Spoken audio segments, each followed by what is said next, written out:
Is that time? It's 8 o'clock, nobody says it.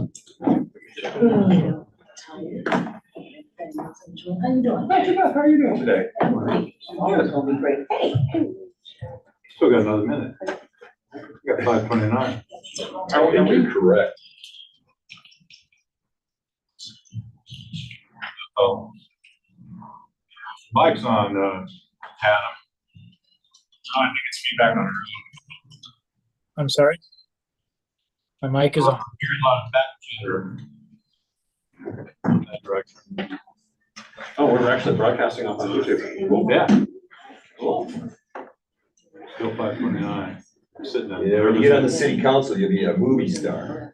That's true. You're gonna have to dress up a little bit better than that, though. You know, I got a good collection of Hawaiian shirts, you know, so those seem to work. I love Hawaiian. Yeah. Okay, I got 5:30. Roll call. Vice Mayor Blackwelder, Here. Councilmember Diaz. Here. Councilmember Hawthorne, Here. Councilmember Stover. Here. And Mayor Carbone absent. All right. See what's next. Pledge of Allegiance, Marilyn. Right, ready? Begin. I pledge allegiance to the flag of the United States of America, and to the republic for which it stands, one nation, under God, indivisible, with liberty and justice for all.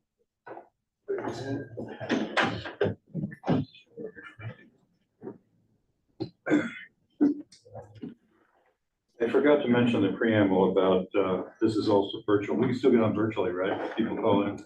Yes, and it's fine, it's on the agenda, if you don't have to. All right, it's on the agenda, so you can look it up. So announcements by the mayor, which isn't here, city attorney and city manager. Yep. Yes, just hope everybody's had a chance to go out there and see the amazing murals. And it's a particularly fun time to see them right now because you get to see them sketched and then later painted.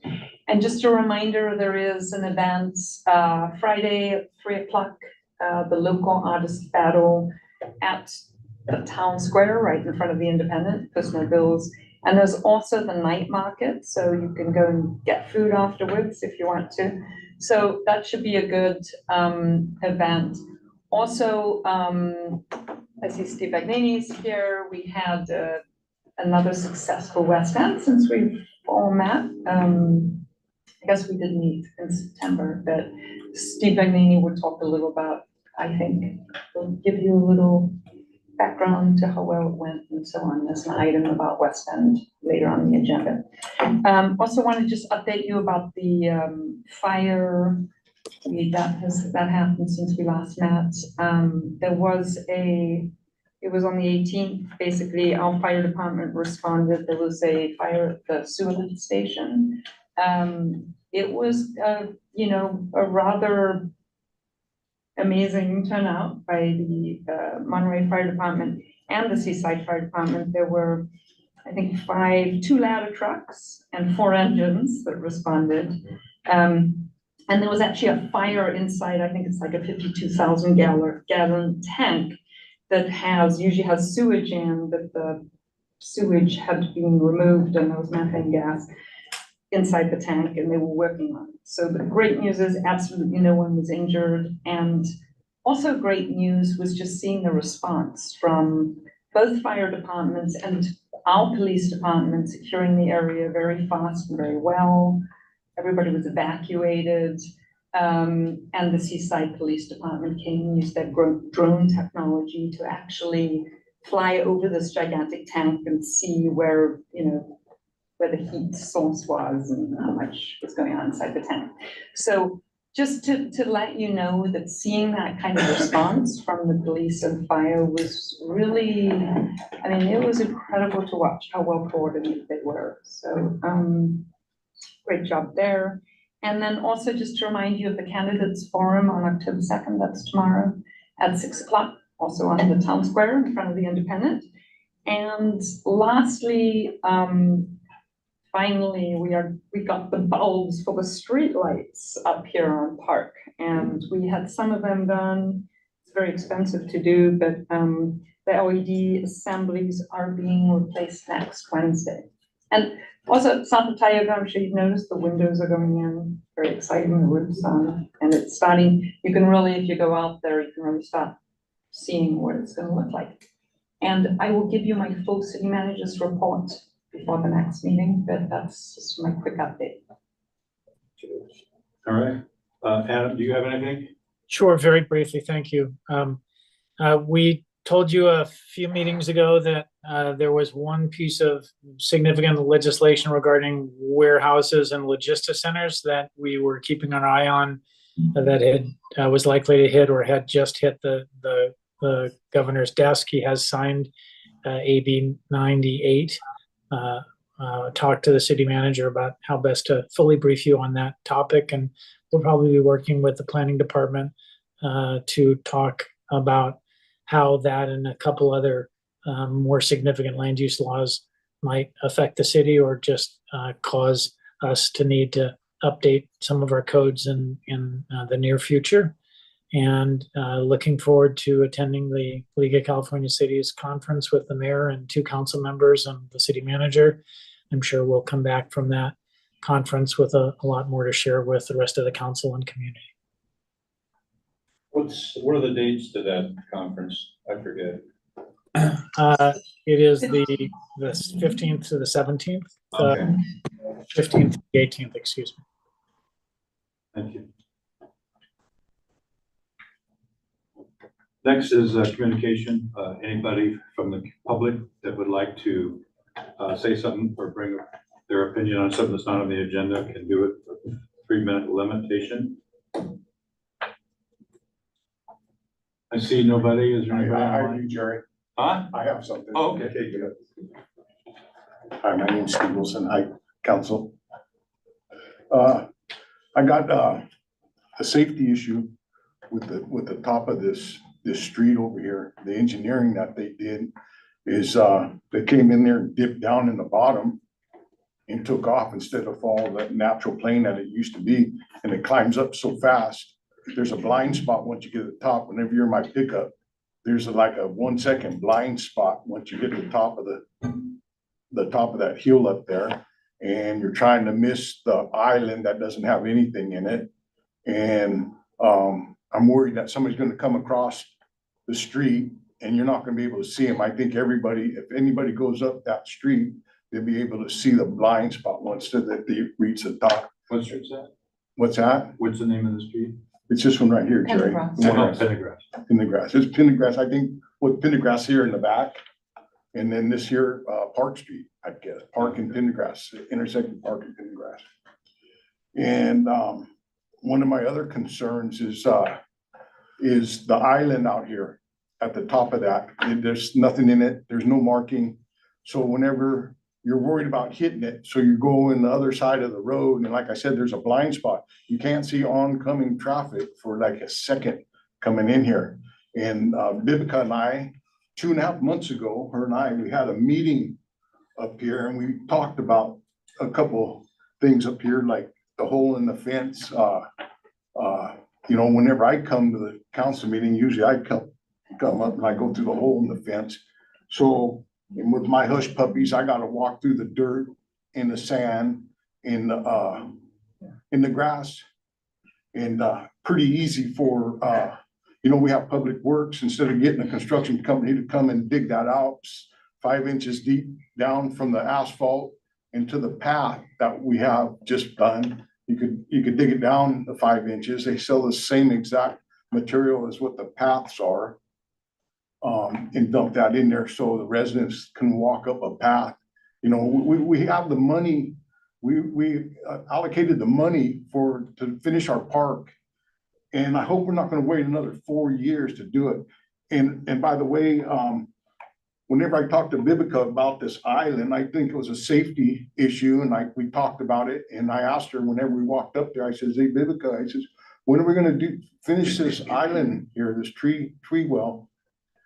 And I think I upset her whenever I asked her that, because she told me, I says, you know, it'd be cheap for the public works people to do it. They know how to do it. They've done all the other ones. You dump a load of dirt, topsoil in there, mix it up, plant a tree, some other plants and some rocks. They happen to know what to do. Well, her rebuttal was the city works people are busy. That's what she told me. Better way would have said, you know, hey, let me think about it. Let me get it penciled in and I'll see what I could do about it. It's a safety issue up there. That's a gateway to the residents to the top of the hill. I mean, we need some beautification. I mean, that's where we live. That's where the residents live. You didn't want to do nothing about it. I asked you. It's been 2.5 months since I left. It's been 2.5 months today. Okay, it's, 3 minutes are up, but I wouldn't mind I'm getting together. happy with to you. Two and a half- respond to that, If I may. Let me finish. 2.5 months. And you know, that only take a day.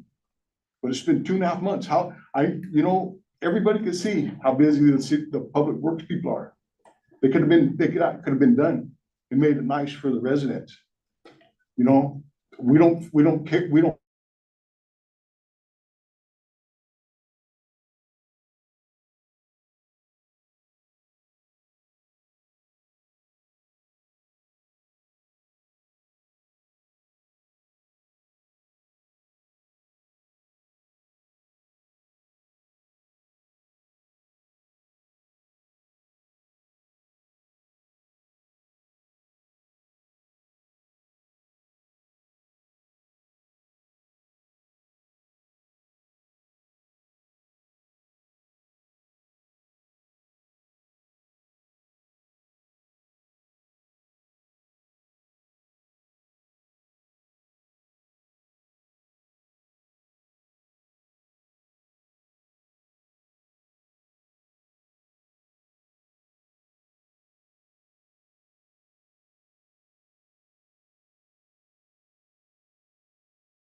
I have a larger pickup truck and you have to have a certain height of the vehicle. And especially when I'm bringing my boat up, coming up over that crest, you can't see over the end and it's a blind spot. If there's a kid or someone coming across there, we do need some sort of reflector or something, mostly just on that corner. I think that will do it if we've got the traffic engineer to come in and do it. I would really like to see the landscaping and stuff finished on on the park. And I think, the sooner we can have an update on when that's going to start and happen, the better. I think that's all we can. I mean, I think it's within weeks, Okay, so it's not, Good. things do take a little longer with the city. Yeah, no, it's understandable. Just wanted to, I care very deeply about this park, as we all do, because it's a special place. And, yeah, I just want to see it finished. Can we get, if you're gonna have the engineer look at it, can we get a report from him of what his assessment is of those areas? Absolutely. And if he believes that there's certain action that needs to be taken, then we'll follow through with that. I will ask him to come to the next council meeting. Carrie, if you can just make a note to put down the agenda for the next council meeting. I'll have the traffic engineer review and get back to you all. Since it is a safety issue, can that be expedited at all? Well, like I say, the city engineer didn't think there was a safety issue. We've already looked at Or maybe it. it wasn't in the I will- proper vehicle, like, moved and stated. Maybe get a boat, tow a boat up there and see. But I will report back to you. Okay, thank you. Great. Is there anybody else that would like to make a comment that's not on the agenda?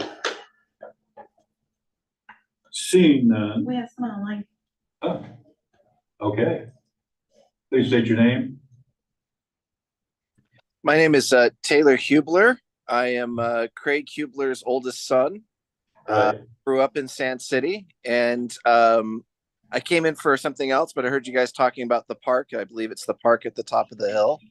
I just wanted to say, as one of the children who the park was originally installed for, I am very grateful that Sand City is continuing to maintain and improve that space so that future generations can enjoy it as much as I did when I was a child. Thank you. Thanks, Taylor. Good hearing from you. Anybody else? We go on to consent. I'm a little confused by the fact that it's May 2nd, 2023. May 16th. What, do I have to pull that? No, that is correct. It was some older minutes that we realized had not actually been formally adopted by council, so. Okay. So does everybody understand that? Understand which one then? The consent calendar, there's only one item. Yeah. And it's from back in the olden Yeah, days. I saw that too. So everybody's good with it? Yeah, we're good. Okay, so I'll take that out to the public, if anybody from the public has anything to say on that. Seeing none, we'll bring it back. Any more comments? Seeing none, is there a motion to approve the minutes? First motion. Second. All in favor? Aye. Aye. Motion passed. So there's no 6, so we're gonna go to item 7. It's the first reading of an ordinance adding chapter 18.102 commercial cannabis uses. And then it's got a bunch of other words. Is this what you're gonna talk on then?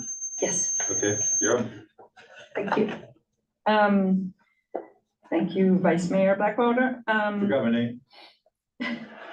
So, if you recall, or most of you may recall that, a few years ago, we, under the former city manager, did a community survey and brought to you the item of whether or not Sand City should allow retail cannabis, within its jurisdiction, which it currently does not. At that meeting, you directed us to draft an ordinance. We brought you an initial draft ordinance in 2022. You reviewed it and gave us some feedback. And we are now bringing you, we also applied for, we actually held off a bit because we got this grant from the state that helped pay. And Brian Falk from EMC is gonna walk you through both the grants and what the ordinance does. And I think we have Adam and Anthony online to do the same. But Brian, if you will, so this is Brian Falk from EMC, and he's here to walk you through what the ordinance will do. And this is the first reading of the ordinance.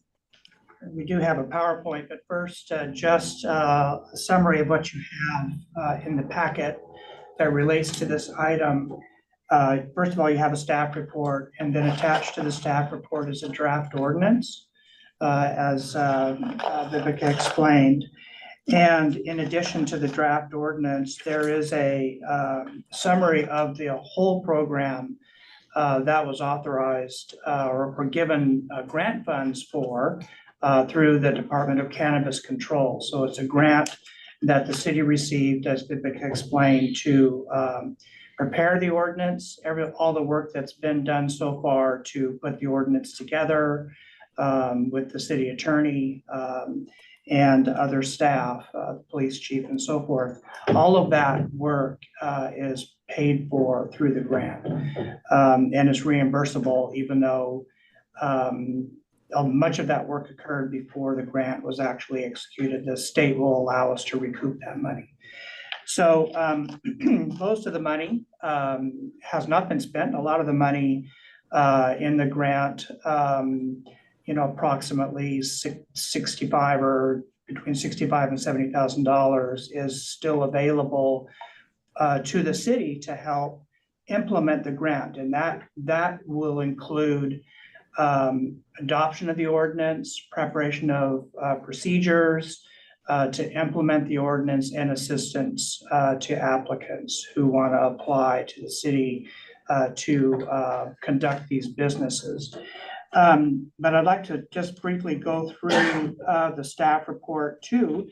In addition to the grant funds that are summarized in the staff report, there is some funding to help people that were disadvantaged through previous cannabis laws and that may be lower income to help them work through the application process to get a permit from the city and then get a permit from the state and then begin operating these businesses. So maybe we can put the slide up. There is a summary, by the way, of what the ordinance actually does. But I think what I'd like to do first is just run through the slides real quickly.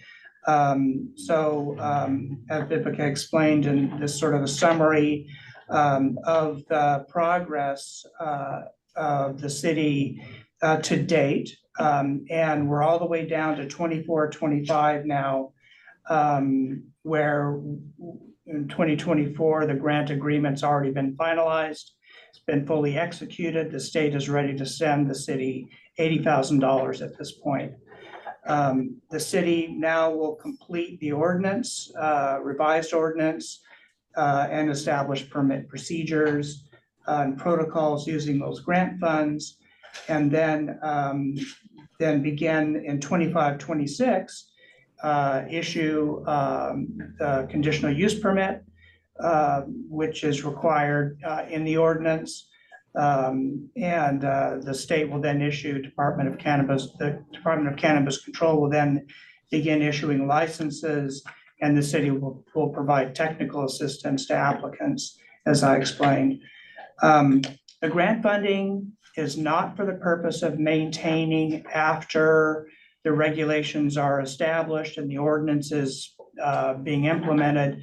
The grant funds are only to be used to establish the ordinance and to help applicants in the very beginning, not to maintain the program overall over a longer period of time. So that will be something that the city has to take on through the regular budgeting process. What we've strived to do in this ordinance is to lessen that burden that the city has, putting much of the burden on the applicants to demonstrate compliance with Department of Cannabis Control regulations.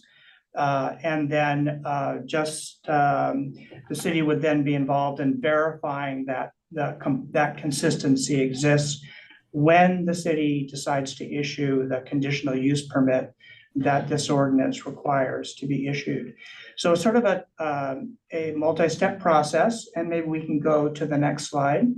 So what this ordinance does is it removes the prohibition that's currently in the zoning code, which is why we're here, because it's in the zoning ordinance and it's a planning matter.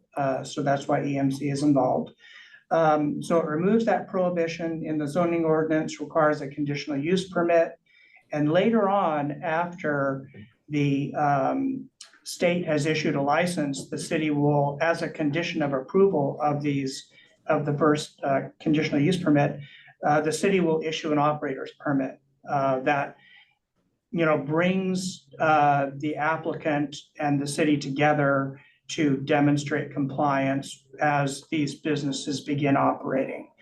And so that's fully explained in section 3 of the ordinance, and then in section 4, that's where you really get an understanding of what this ordinance actually does. So first, it only allows, pardon me, storefront, retail, commercial.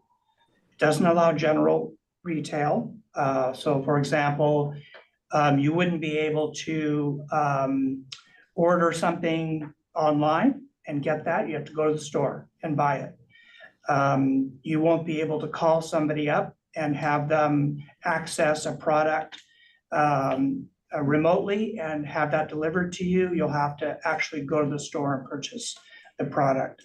So it'll only allow storefront retail. It requires uses only within an enclosed building. So only within a storefront, within an enclosed building, not in a, what do you want to call it? A open air setting at a festival or a fair or whatever.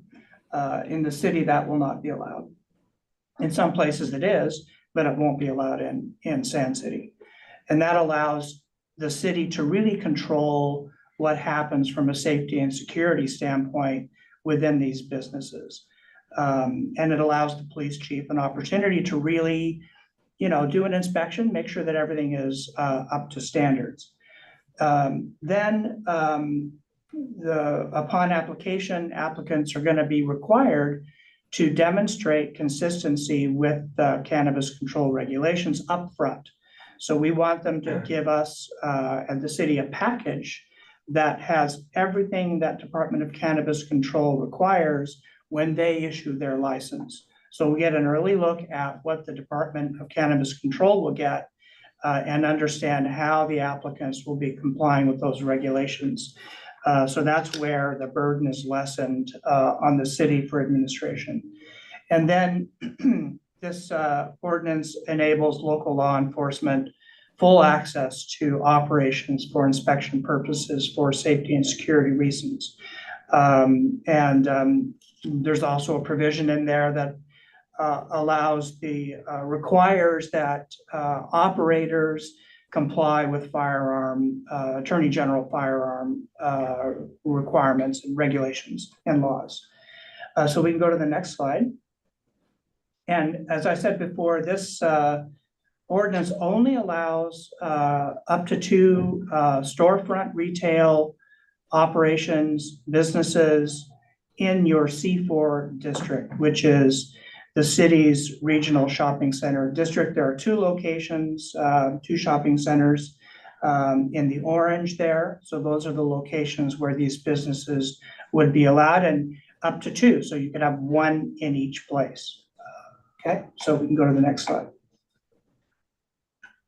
So the state regulations that address safety and security, there are premise requirements, there are notification of theft, loss, and criminal activity that are required by the state with respect to when licenses are renewed. And then there are employee requirements that they be identified with a badge. There's requirements for video surveillance. On-site security personnel are required.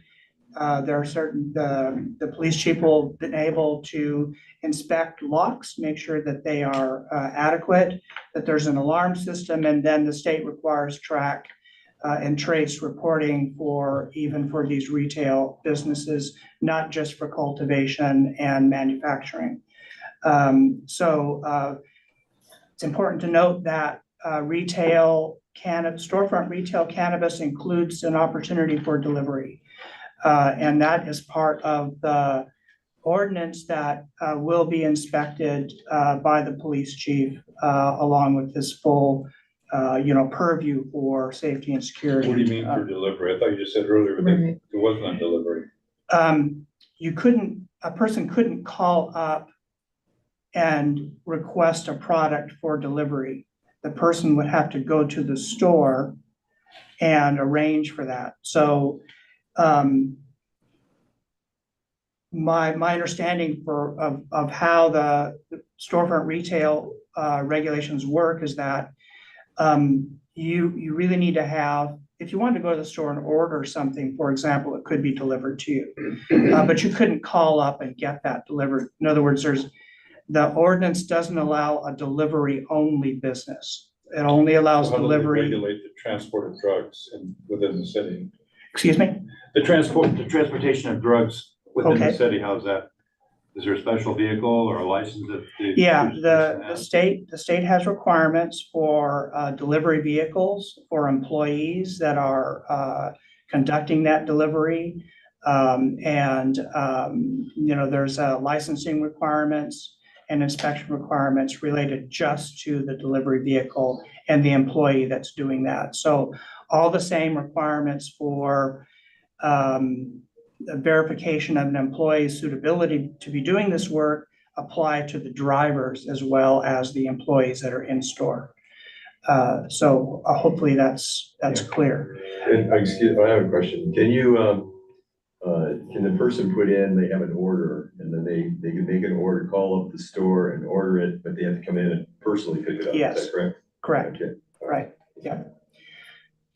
Okay, and then, so let's go to the next slide, safety and security ordinance requirements. So in addition to the Department of Cannabis Control, safety and security requirements, there are those requirements built into the ordinance. So just the fact that we're orienting these uses in the C4 district is a safety and security provision because, as I said before, you have better control over what happens in those environments than you would in a neighborhood shopping center, for example, or something that's not attached or located in that kind of a setting. There are operator requirements summarized in the slide: 21 years of age. There's a background check that's required, no felony convictions or offenses related to things that are illegal when operating a business, and then can't have any record of, for example, you have an employee that used to work in a liquor store and there was evidence that they sold a controlled substance like alcohol to a minor, they would not be eligible to work in one of these businesses. And then no crimes of moral turpitude, broadly defined in regulations. And then local law enforcement access is required. In this way, the police chief had a lot of input into this particular requirement, that they be able to require to acknowledge as part of the operator agreement, that acknowledge and agree to enable the chief of police and other federal, state, or local law enforcement entities to inspect the premises, delivery vehicles if necessary, and to fully cooperate with any official involved in a crime investigation of any kind. And that means access to camera footage, documents, premise areas of the building, including those that are not accessible to the public, so for anywhere the cannabis business is being conducted within that storefront.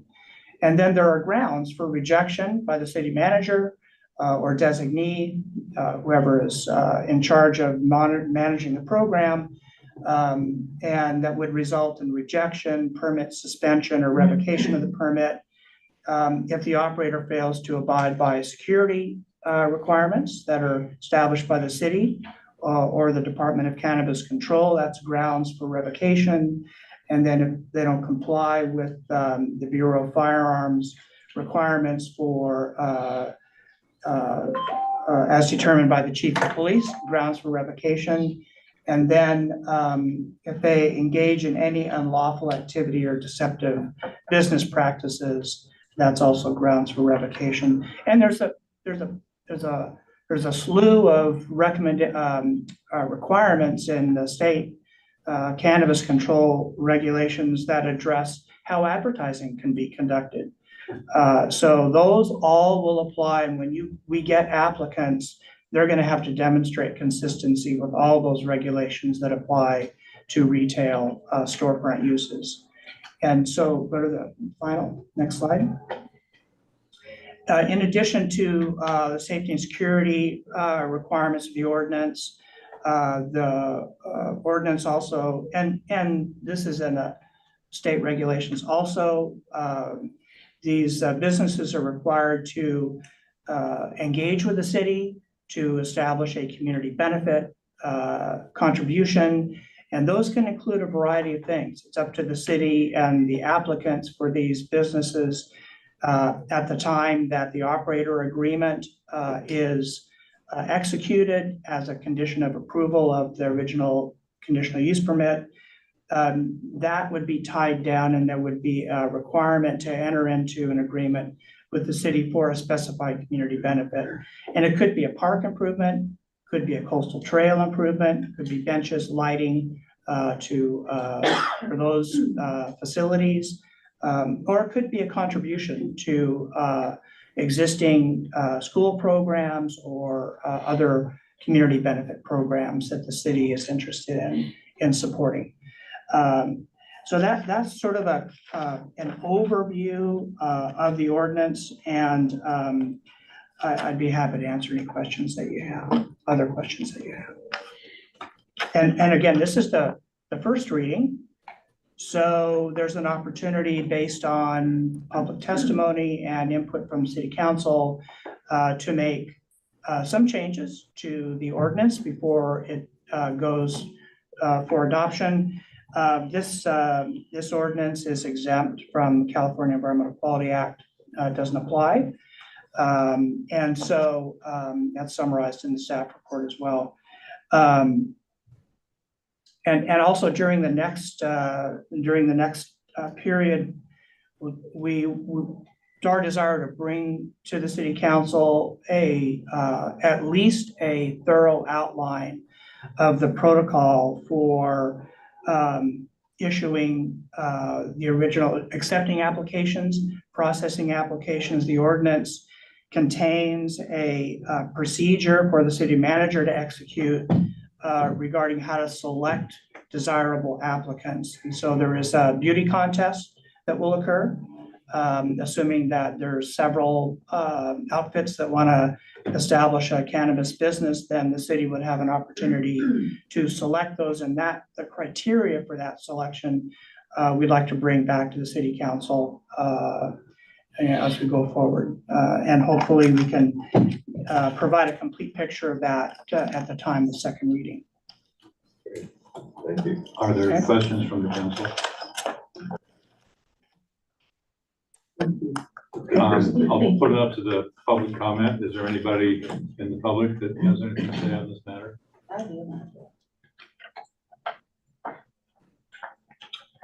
Good evening. My name is Michelle A. Adams. Hello. You know, I do not agree with bringing this ordinance, agreeing to have this cannabis business brought here.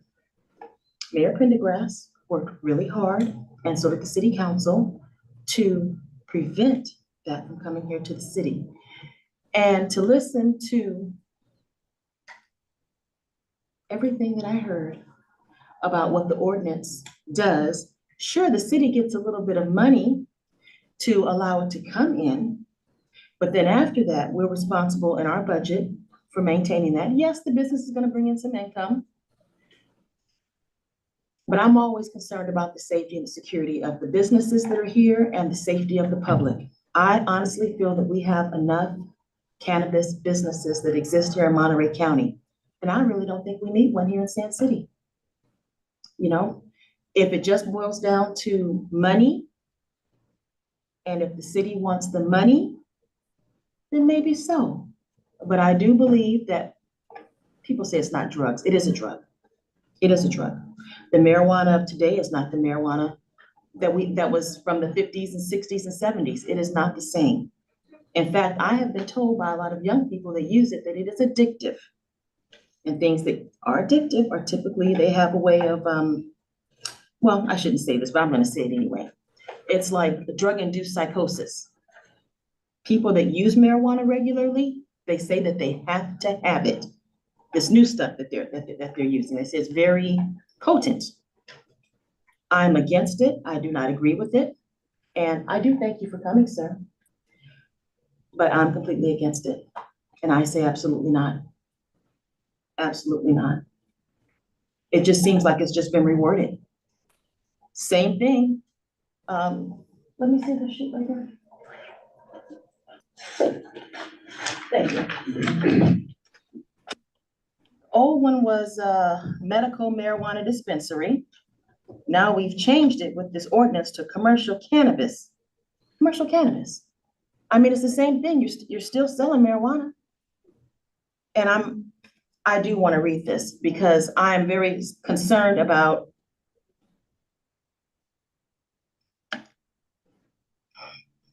the effect that it's going to have on the kids. I remember being here several years ago when we discussed this, when Pendergrass was the mayor. And I remember discussing the children there at Seaside High, walking through the shopping center on a regular basis. Not sure if people want drugs, whether it's marijuana, cocaine, I know my time is almost up, marijuana, cocaine, whatever it is that they want, they know how to get it. And they will get it. But I don't feel that we need to bring that to Sand City. I think that we should take a stand and say, no, enough already. We don't have to have it. There's other ways for us to get money for the city other than this. It's dirty money. Thank you. I guess I have public comment. Controlled substances are something that we've had in our city around the area of Monterey County for decades. Alcohol, weed, beer, Sunnyside, other places in this are profiting from it. The problems that are inherent with any type of controlled substance are there. You can walk 3 blocks and go to a dispensary in Seaside. But really the only difference we're looking at here is, does Sand City have control of this for our own benefit, or does Seaside get all the money? We've been very lucky where Seaside didn't want things. We've got them here. We have 2 great shopping centers.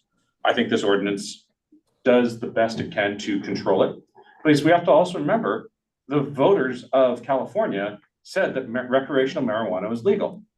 It's a controlled substance, but it's not illegal. And so why do we should, if there's profit to be made, we should do it. But it's also where we have better control here. We have a great police force that can enforce our laws. We have a lot better control over the businesses in Sand City than we do in Seaside. So if there is 2 businesses that want to start here, hopefully with this grant, it allows people that live here in Sand City the potential to start that business if they would like, and a place to do it, and the control to have it. I don't use marijuana. I don't have any strong feelings with it or not. But people make their own choice. The voters made their choice to allow it. It's, if someone brings up a viable business, the fact that we get the option as a council to control it with a conditional use permit to make sure the right businesses, the right people are behind it, is a lot better than it being the Wild West. And this ordinance allows us to not have a Wild West for, a legitimate business to get started. So that's.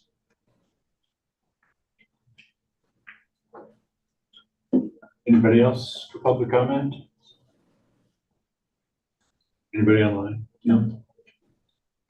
We'll bring it back to the council. Is there any other additional things? I'd like to speak on this. I'm quite a bit older than Michelle. Michelle, is that how you pronounce your name? Michelet. Michelet. I was a freshman in college when you were born. Maybe. Because your age was on you're applying to be in this job here and your age came up. So I am 19 years older than you are. But anyway, so I was there in the 60s, in the 70s. And it was Wild West.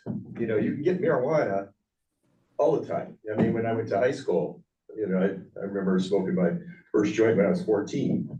And I think that one of the things is that it's a misconception that marijuana right now is actually much better to be controlled. We know the amounts of THC that are in them, CBD. We have all kinds of advantages for people that can't sleep. They have gummies for older people my age.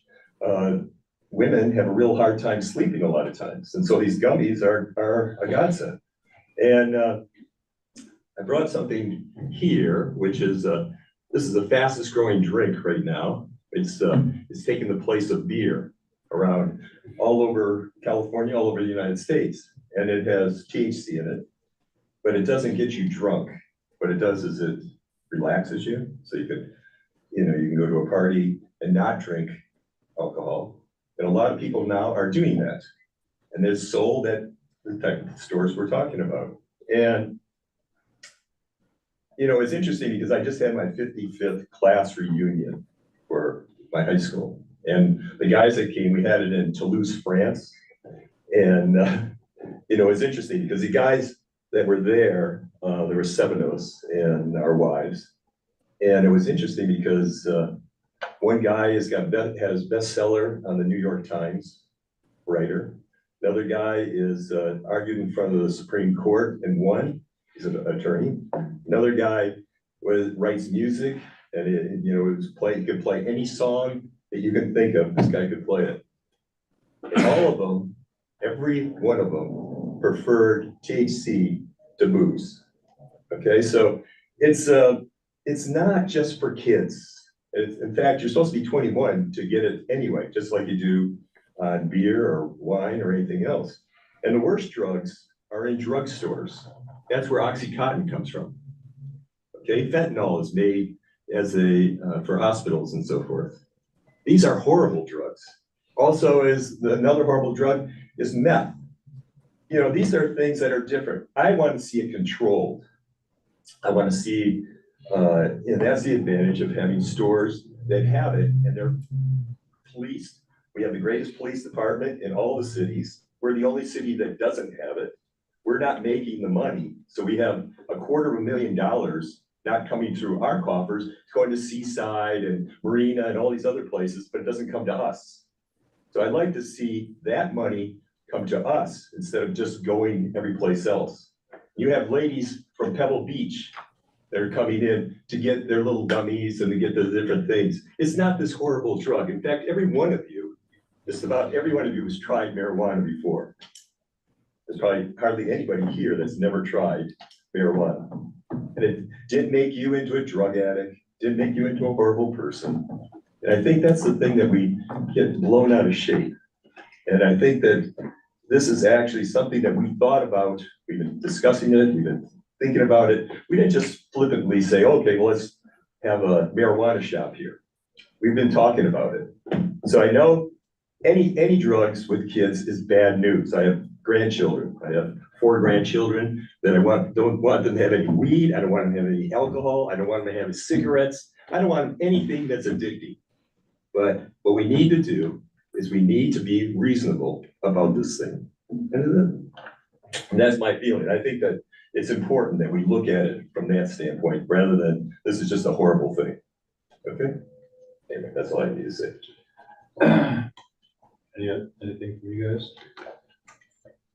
I just wanted to say thank you very much. It was a very well done, in-depth report, and there's a lot of, for people to think about. But I recognize how much work went into that, and I really do appreciate it. Thank you very much. I think the ordinance is pretty specific as far as detailing and outlining the regulations and the rules. Again, like Luke said, and like Councilmember Hawthorne said, it was approved by the state of California. It's going to be sold, and I think just because it's being sold here, and it doesn't mean that every child that leaves high school is going to walk by the store and automatically become addicted. It's here to stay. And if there's money to be made and revenue to be generated, I think that is something that the city needs to definitely look into. A lot of time was spent on drafting this ordinance, and it's laid out pretty much. I think the safety measures are there. So thank you. Well, my feeling is that if it does have medical advantages, then it should probably be in a pharmacy. It shouldn't be out some backstreet thing that, that we can rely on these guys that are just selling it out of the thing. They also say the applicants is defined their low income. So we want the low income people to have a lot of weed because we know they're depressed. And, or prior California cannabis arrest. So it sounds like we're just adding drugs to the people, the main.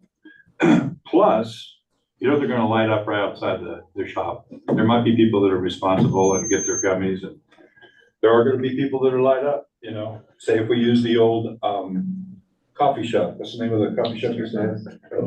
Who? Starbucks. That'd be like a nice little narrow place. So, and right next door, because you're gonna get hungry, you probably go to get some of that fruit stuff.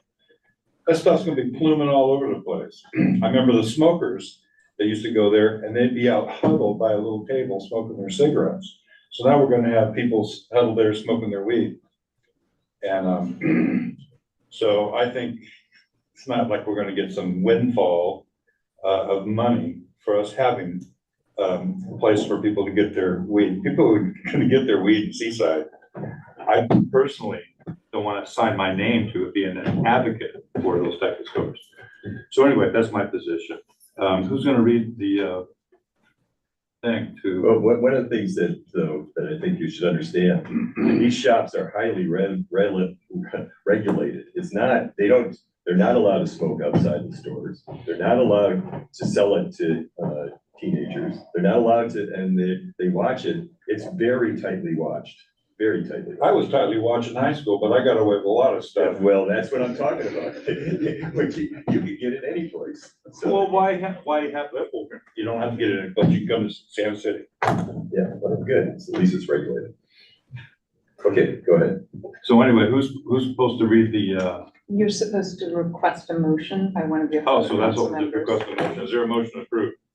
So moved. So just to be clear, it's a motion to waive, first to waive reading in full and introduced by title only. You vote on that. Then the motion is to approve the first reading of the ordinance and to waive future reading of the ordinance.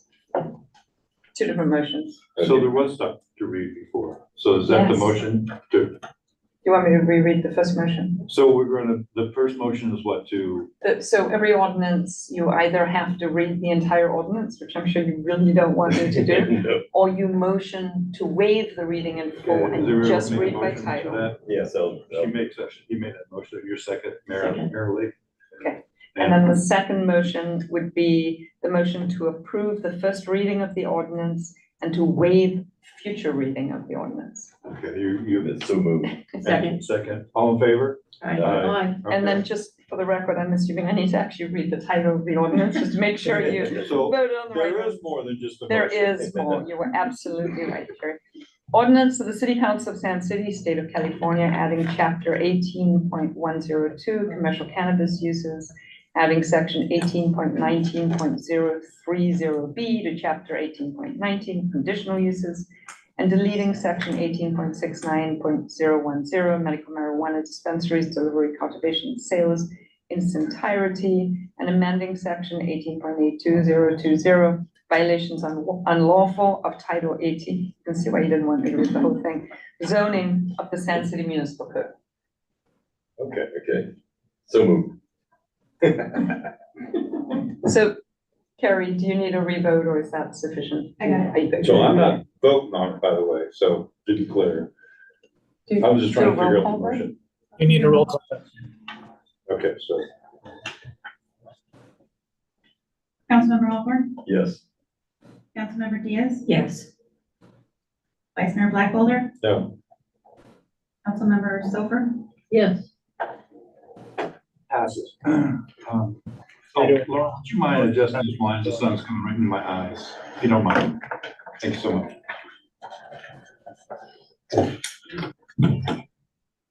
So what's next? What are we doing now? All right, that's the next thing. So next is new business. And that's 8A. And it's to approve a resolution accepting a public art and approving site selection for the Craig Hubler Memorial. And do you have that? Yes, I do. Vice Mayor Blackwater. Yes, this is, so Craig Hubler, I'm sure you all remember, I remember him just from my very brief time when I started as city attorney. He served as the City of Sand City's council member for approximately 20 years. He was an artist who began his career in 1976 and worked at Monterey Sculpture Studio. He also served on the Sand City Arts Committee. He was the chair, and he was instrumental in the creation of the West End celebration. And he recently passed away. His son, Taylor Hubler, who I think is online, has applied to the city to donate a piece of artwork that he and several artists in town want to create. And we just have a procedure, we have a policy about accepting artwork. So it went to the Arts Committee. Arts Committee reviewed it, thought it's a beautiful concept, and are recommending to council to approve to accept the piece of artwork. Under our procedures, the Arts Committee also works at selecting a site for the artwork. We talked about the community garden, which is what the Arts Committee is agreeing with and proposing. It is subject to the Public Works Manager and the city engineer, just making sure it's feasible and doesn't block public access and that sort of thing. But in your packet, there is the drawing, concept drawing of the artwork. And it is, so it's proposed to be designed, built, and installed by Taylor Hubler, Fred Saunders, and Charles Larry Fisher. And I'll just read the description of the proposed piece from their application. It's a wood, steel, and bronze sculpture in the style matching Craig's own. It is a bell made out of an old welding gas cylinder, the bottom cut off, and a ring welded to the top. The bell will have no clapper or mallet. The bell has 2 bronze bands flowed onto its surface and a bronze cypress tree attached to the face of it. It is suspended between 2 wooden railroad ties by a steel rod. The rod has a ring welded to it, secured to the ring on the bell. The rod also has 2 bronze bands. The piece's design goes on. The railroad ties are expected to be sunk into the earth, and the whole piece will have natural patinas and colors, but will need to be coated in a clear coat to protect it from corrosion. The family is requesting the art be displayed at the site for at least the lifetime of Craig's children, and that if it should be moved, that a new site be identified, approved by his family. And staff is recommending to follow the Arts Committee's recommendation and approve the resolution, which is in your packet at page 66, to accept the donated art and to approve the community garden as a potential site for the art piece. Questions? Nope. Nope. Public comment? Nope. And I think we do have, I don't know if Taylor, if you want to say anything, don't need to, but I see that Taylor is online. His hand's up. Go ahead. Just wanted to thank you again for considering this and doing this for our family. It means a great deal to us to be able to leave a lasting piece on in a city that he loved and worked so hard to help build. Thank you. Great, Taylor. Yeah, it was great working alongside your father. Steve's got a comment here. Oh, okay, Steve. Thank you. I too would like to, I know you're gonna move forward with this, but I would like to put my support. I bring with you today a hand that Hubler forged for me during the West End celebration. He was much more than all the things that your city manager said. He, above all, was a wonderful man, a very giving man that took care of a lot of people. And I really appreciate this gesture that the city is doing for Hubler. You know, he deserves this. So thank you very much for moving forward. Taylor, thank you. Thank you. All right. Craig was very much a part of the city for a long time, and a good positive guy. He was a wonderful person. I'm glad we're doing this for him. Absolutely. Had a great singing voice. Do you remember that? All right, so who is going to read the resolution? Are we not reading it? Is there going to be a? Is public comment closed? I did public comment. They just talked. Oh, is it closed? Just making sure. It's I'm making closed. sure it's Oh. closed. Absolutely. Okay. Would you like me to read the resolution? Sure, or you please. Want to discuss it? Okay. The title of it. This is the resolution of the City Council of Sand City accepting public art and approving a site selection for the Craig Kubler Memorial. Do I have a motion? Second. All in favor? Aye. Aye. Motion passes. So what do we have?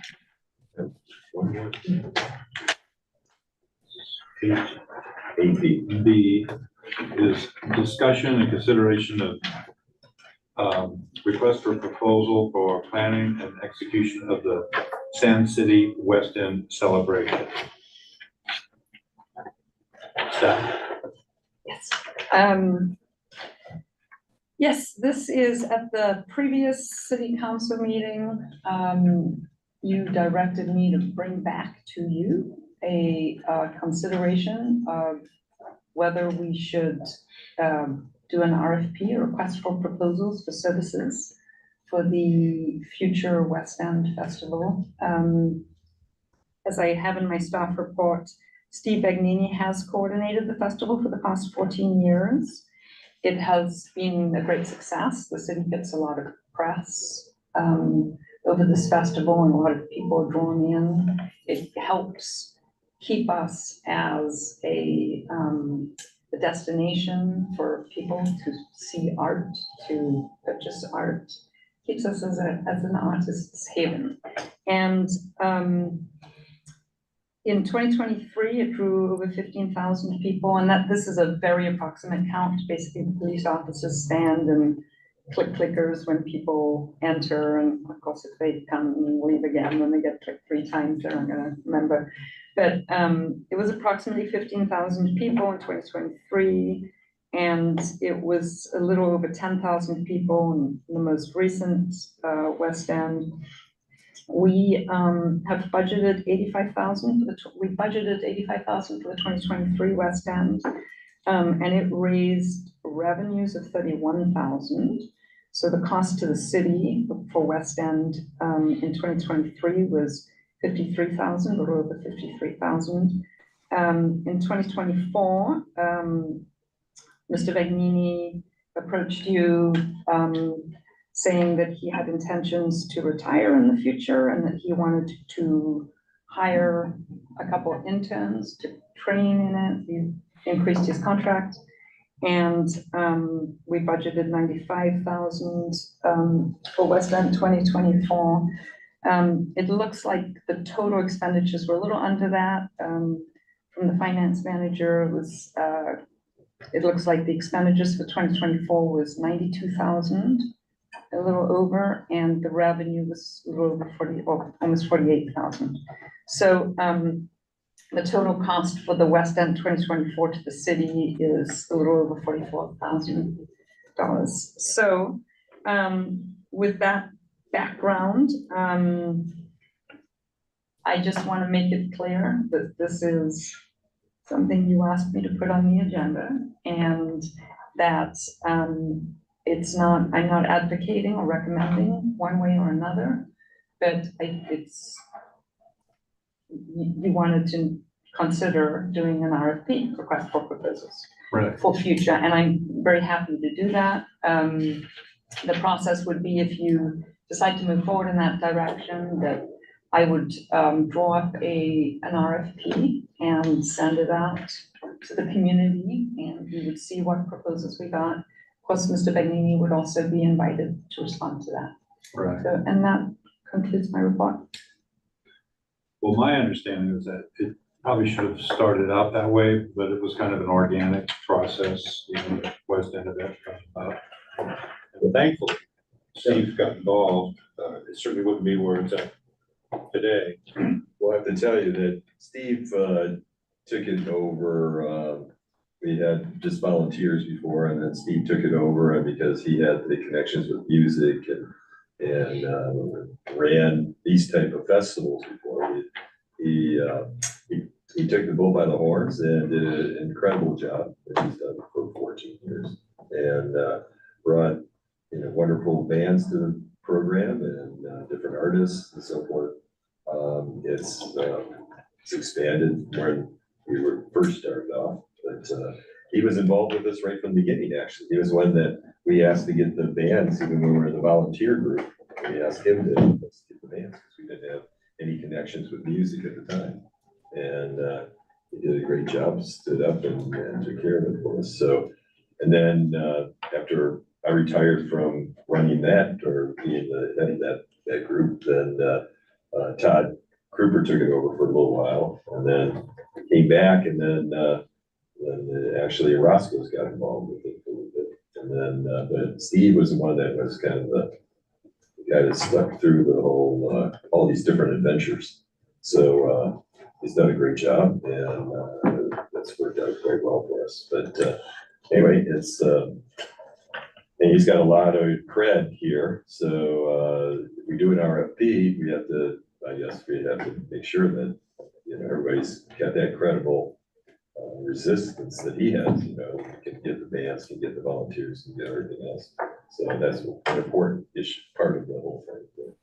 They have to be able to prove to the city and to everybody else that they can run it at the same kind of quality. Right. Okay. That's what we have to say. Do you guys have anything to say? Yeah, I just want to point out a couple of things because occasionally we have something come across our venue or our desk that is awkward, or people get their feelings hurt because we're taking a look at it or things like that. We ran into that with the police officers and worked through it. And I hope that people here understand that we're required, once we're elected, to look into things because it's the taxpayers' dollars that we're spending. It's not a personal issue with whether or not somebody did a great job. That's something you should review. But what we're talking about here is the process by which we're going to continue on. And I don't think it's wrong to look at that. I just want to make certain that people don't get their feelings hurt and think that it has anything to do with them or their performance. It has to do with what works best for the city. And we need to review it. And if we do that every year, we can improve what we're doing, okay? I think that that's important to say.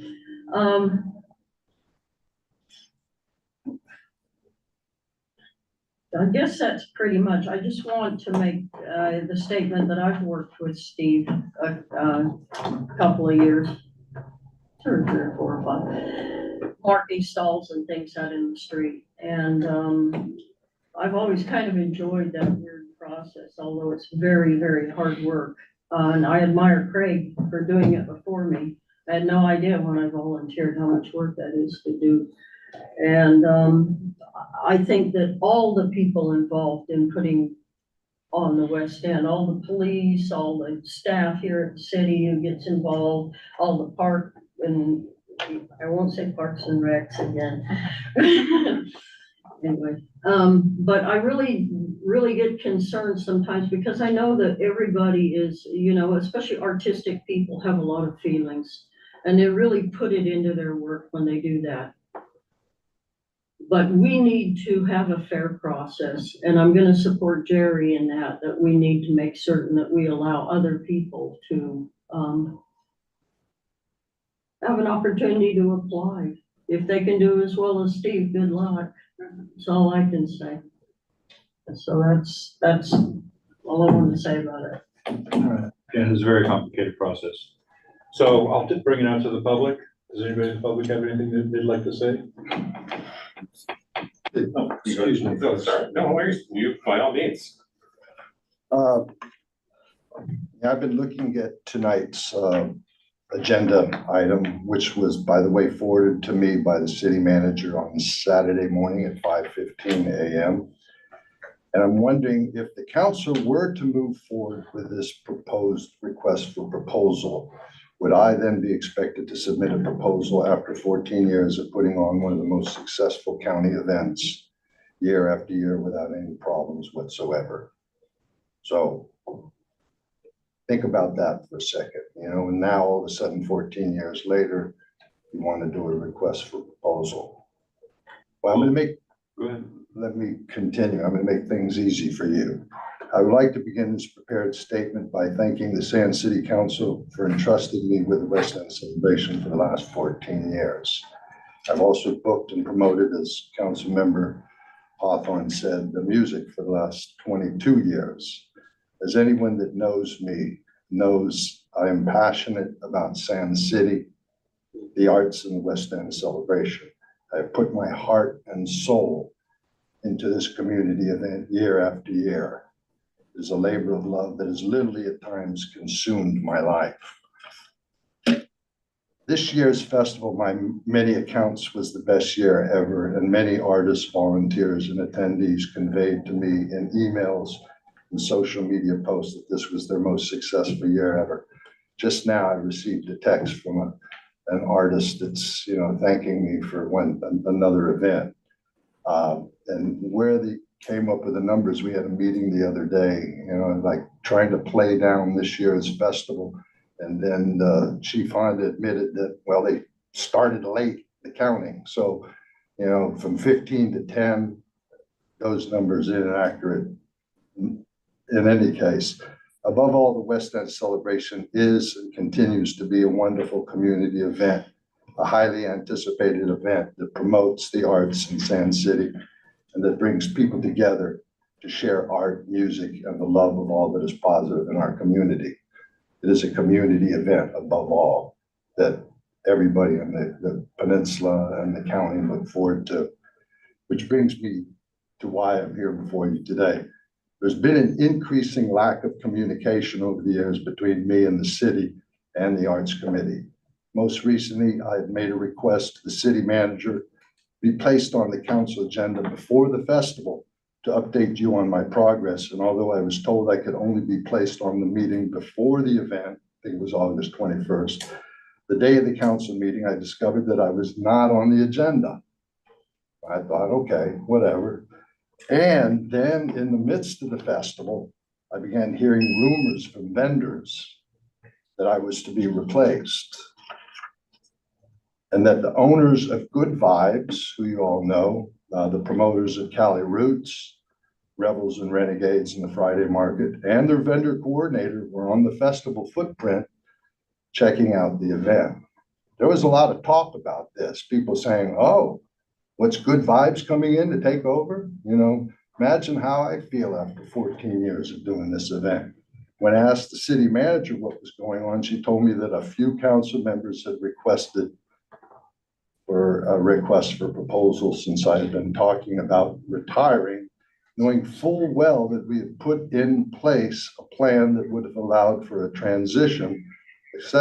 succession plan, if you will, transition that would have guaranteed the continued success of this beloved event, ensuring that it would remain a community and local art and music event. Moreover, I was prepared to continue in this capacity for as long as it took to ensure a smooth transition. So I'm going to make your job easy for you, which brings me to the crux of my statement. After a great deal of reflection, a lot of reflection on my part, I've come to this decision due to the way that this proposal has been handled by the city, keeping me uninformed until the very last minute and having to hear about it through a food vendor, showing a blatant lack of respect and appreciation for all of my years of commitment to Sand City and the West End celebration. I cannot continue to serve as event coordinator. I'm here to tell you that I will not be submitting a proposal to serve in this capacity, nor will I be engaging in any discussions to be the West End celebration event coordinator next year, should you decide not to have an RFP. Once again, I thank you, the council, for allowing me to be part of this festival for so many years. And I wish you and the West End celebration continued years of success. Sincerely yours, Steve Beckney.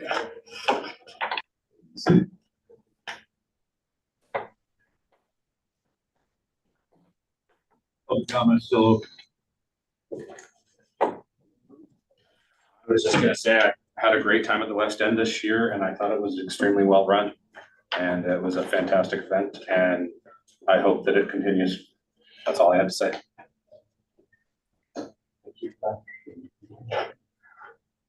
My opinion, I think the West End celebrations has outgrown itself. He's done a great job. That's why it's outgrown itself. You know, we got 15,000 people coming in here on a weekend. You should see my house, my neighborhood.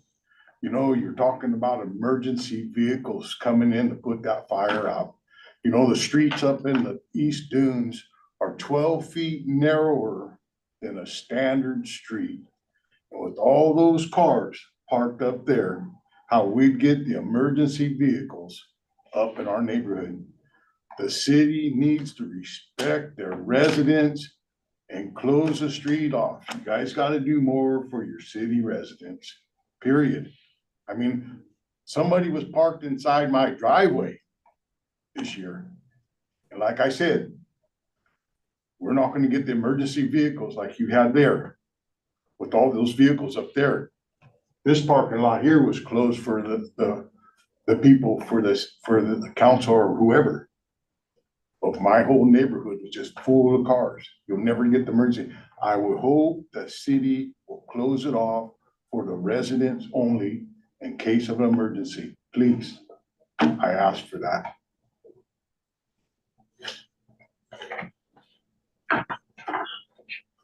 Any other public comment?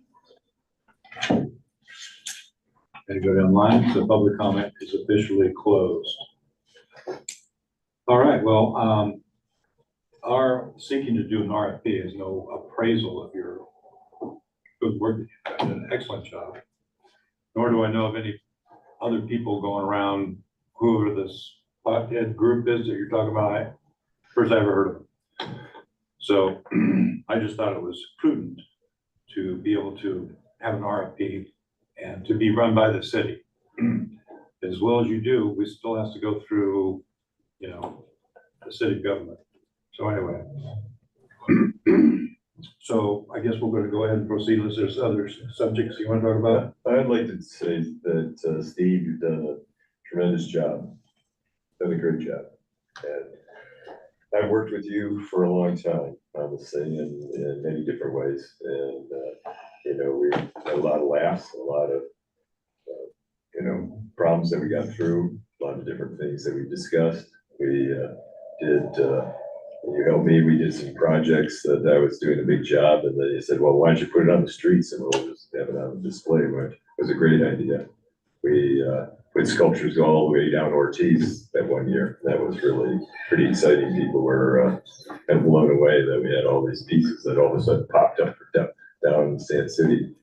And, you know, it's been a successful run, and you know how to do it. I think a few people got a little bit afraid because you were talking about retiring, and they were worried about that. And it was, I don't think this RFP might not even have come up at all if you hadn't said that you were going to retire. But I think there was a lot of people that were worried because you did such a great job, that they were worried that nobody could take over your spot. And so I'm sorry that you felt that it wasn't really a good communication, and it probably wasn't done correctly. But anyway, I want you to know that the whole city really appreciates all the stuff you've done for the city. It's not, you know, it won't go unnoticed. That's all I have to say. All right, so are we going to have a consensus to do RFP then? I guess we do. Well, we just lost our number one star. We're gonna have to do an Not RFP. my choice, but I still believe that we need to do due diligence, because that's the position we agreed to when we were elected here, no matter how difficult it is, no matter how good a friend we're talking about here. We still have to do a city council due diligence, and I agree that it's time to do an RFP. That should have been done years ago. It should have been that, but we just. And no, I did not lobby against you, Steve, ever. Okay, so if, it sounds like council, there's a consensus, you would like me to move ahead and motion on. Given, I mean, it might be appropriate to just get a quick motion if, given that there will be a contract that follows. Why don't you read it so that we can get emotions? What do we have to read? Is there something? There's not a resolution, but one of you would motion to direct staff to issue an RFP for services as. Okay, I make a motion that you do it. Thank you. Okay, is there a second? Second. All in favor? Aye.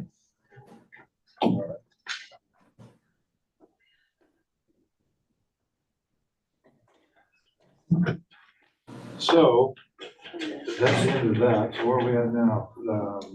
Kind of at the end of the road here. I think so. Comments by council members on items of interest to the city. Well, we got the big thing that's going on right now for everybody is the mural festival is going on, which we're really, really excited about. And I happened to have dinner with the group Sunday night when they were getting started. And we have a bunch of great kids that have come from all over the country. I sat next to a gentleman from Chicago and we were talking about all this stuff. And it's, these are gonna be really beautiful murals. I've seen all the designs. I'm on the arts committee, of course, and then we've seen these and I think you're all gonna be very impressed by the talent of these kids. And it really adds a positive thing to our city. Our city is now known for the arts festival. We're kind of the arts city of Monterey, you know. It used to be Carmel, it's now Sand City. And so I think that we're doing good and, you know, thank you for everybody that's helped and, you know, and we'll ramble through this thing and get it done. And then we'll have a big party on Friday night, or is it Friday night? We're gonna have the paint off in front of the. It's 3 o'clock at the Independent. In the Independent, come on over, have a beer, watch these artists, you know, compete for some prizes and, you know, and watch them do some painting. And then go around and see the festival and meet. And you should meet the artists. Walk around town and introduce yourself. As being a homeowner, Steve, you gotta meet these guys. I think you'd be really surprised. They're wonderful kids. Now, are they gonna have like that weed soda that you have? Hopefully they'll have some better stuff then. But Is that open up there? no. I just wanna make my point is that, I know everybody has this idea of this evil marijuana thing. Too late, we're not on that subject anymore. And it is evil. Sure. Anyway, it's all good and so come over and support the artists and check out the murals and be proud of your city because it's a great little town, okay? All right. Anything from you guys? Went to a few meetings. Yeah, I know. They're mostly boring. If there was anything interesting. I don't think it's boring. I'll read you. We did do a white paper. Is anybody familiar with white papers? Yeah. It's basically, because what happens is we get a new person, new director that comes on and they immediately want to fix things, thinking that we're spending money wrong and everything's wrong. So the white paper is a history of all the decisions, why we have decisions and why everything. It's good to have in those situations where you have a lot of turnover in the seats out there. So I think we just finally got it finalized with the last iteration. So that was. And I want to bring something up because I think that Libby brought it up and did a great job with it, by the way, is that we don't make decisions on a personal basis. There's going to be people running, the new people that are going to be running for the jobs here on the city council. And you got to make a decision for the city, not just for yourself, not for your personal things. You have to make decisions that are going to help the whole city, not just part of it. And that's one of the jobs that you have to look at when you're running for city council. And it's just, you know, we got a fantastic city and we just got to keep it going the right direction. and that everybody that runs for this office, you need to really consider it. And I think that all the people that are on here really do honestly want something good for Sand City. It's not, we don't just pull it out of our hat and just go, okay, well, that's what I'm for, that's what I'm against, but no, it's about for the city. So anyway, good luck. I'm gonna watch everybody speak tomorrow. I'm coming all the way in. I'm at another event and I'm leaving the event early so I can get here to watch you guys speak. So I hope all of you guys are here to watch them speak. See you.